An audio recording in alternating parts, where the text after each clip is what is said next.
प्रत्येकाला आपला आपलं जे काही म्हणणं आहे तो मांडण्याचा लोकशाहीमध्ये अधिकार आहे। त्यांनी त्यांची खंत बोलून दाखवली असली तरी त्यांनी सांगितलंय की देशाचे पंतप्रधान नरेंद्र मोदी साहेबांना करण्याच्या करता महायुतीचे सर्वच्या सर्व उमेदवार कसे निवडून येतील, त्याच्यामध्ये धाराशिव लोकसभा मतदारसंघ हाही उमेदवार त्याच्यामध्ये आहे। त्यामुळे त्यांनी सांगताना ते सांगितलेलं आहे ते एकनाथराव शिंदे आणि देवेंद्र फडणवीसांशी बोलतील आणि त्यांच्याशी चर्चा झाल्यानंतर त्यामध्ये त्यांचा जे काही म्हणणं आहे ते ऐकून घेऊन योग्य तो मार्ग ते काढतील।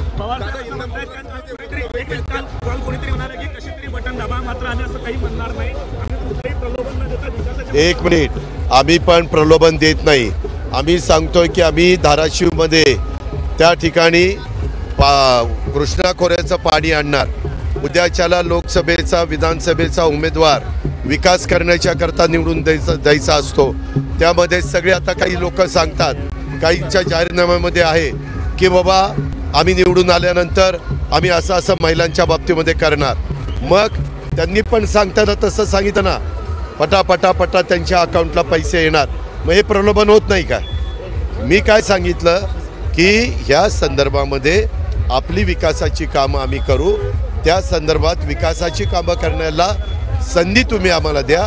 ती संधी द्यायची असेल तर तुम्ही त्या ठिकाणी घड्याळाच्या चित्राच्या शेजारचं बटन ग्रामीण भागात कळावची छोटी सभा होती 100 लोकांची, म्हणजे आम्ही डॉक्टर लोक कचा बटन दाबा, ह्याच्यामध्ये काही आचारसंहितेचा भंग नाही। निवडणूक आयोगाने चौकशी सुरू केली, अरे करू दे ना बाबा, निवडणूक आयोगाचा तो अधिकार आहे, त्याच्याबद्दल दुमत असायचं काही कारणच नाही। आता कितीतरी राजकीय पक्ष आपल्या स्वतःच्या जाहीरनाम्यामध्ये वेगवेगळ्या गोष्टी त्या ठिकाणी सांगतात। आम्हाला का निवडून द्या, तर आम्ही त्या भागाचा विकास करू, राज्याचा विकास करू, देशाचा विकास करण्याच्या करता मोदी साहेबांना साथ देऊ। सुप्रियाताई असं म्हणतात की मी नात्याचा आणि पदाचा मान राखला होता आणि त्यामुळे मी केंद्रात काम करते, दादा राज्यात काम करते। मला त्याबद्दल काही म्हणायचं नाही। मला विकासाचा का बोला, विकास भारताचे पंतप्रधान विकास पुरुष म्हणून ओळखले जातात। विकासाकरता आम्ही महायुती त्या ठिकाणी लढतोय आणि विकासाकरता आम्हाला राज्याचं पण भलं करून घ्यायचं आहे। केंद्राचा मोठ्या प्रमाणात निधी आम्हाला या सगळ्या कामाला लागणार आहे। एकट्या राज्याचा निधी मोठ्या प्रकल्पाला, तुमचे शेतीच्या पाण्याचे प्रकल्प असतील किंवा रेल्वेचे प्रकल्प असतील, विमानतळाचे प्रकल्प असतील किंवा मेट्रोचे प्रकल्प असतील, नॅशनल हायवेचे प्रकल्प असतील, बंदरं विकसित करण्याचे प्रकल्प असतील, मोठे गुंतवणूक परदेशी आपल्या भागामध्ये येण्याच्या करता त्यांचीच मदत त्या ठिकाणी लागते। जसं टेस्ला म्हणून एक जगविख्यात मोटर कंपनी आहे, त्यांच्या प्रमुखांशी मध्ये नरेंद्र मोदी साहेब बोलले, ते म्हणले कुठेही भारतात या परंतु तुम्ही गुंतवणूक करा, असं त्यांचं विजन आहे। आज ते 24 तासातले 18 तास काम करतात। गेल्या 10 वर्षात त्यांनी कधी सुट्टी घेतली नाही, सतत काम।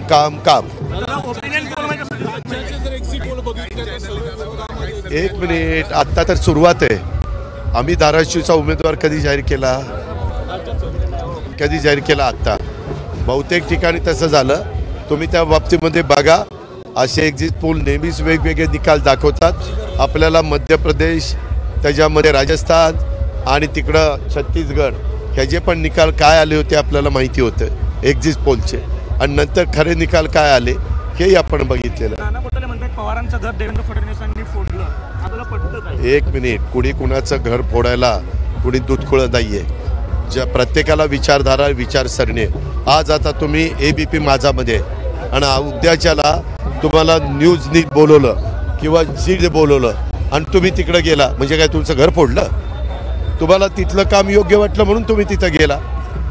हे प्रश्न नाही आहेत की लोकसभेची निवडणूक आहे, हे घर फोडलं आणि अमकं झालं, हे चोरलं आणि ते चोरलं, कसली चुकीचे प्रचार करतात? अरे देशाच्या भवितव्याबद्दल बोला। चंद्रयानावर, मंगळयानावर आपण पोचलोय। आज आजूबाजूचं एकही राष्ट्र आपल्याकडे वाकड्या नजरेने बघत नाही।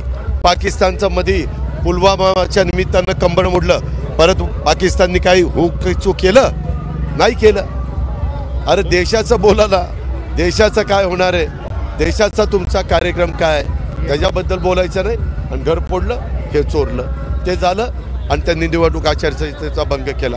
निधी देतो म्हणजे काय निवडणूक आचारसंहितेचा भंग आहे काय? तुम्ही काही बोललं की भाजपच्या वॉशिंगमध्ये जाऊन आलेत, क्लीन होऊन आलेत, अशीच टीका केली. ठीक आहे, त्याला मला काही बोलायचं नाही. मी सांगितलं ना, ही देशाची निवडणूक आहे.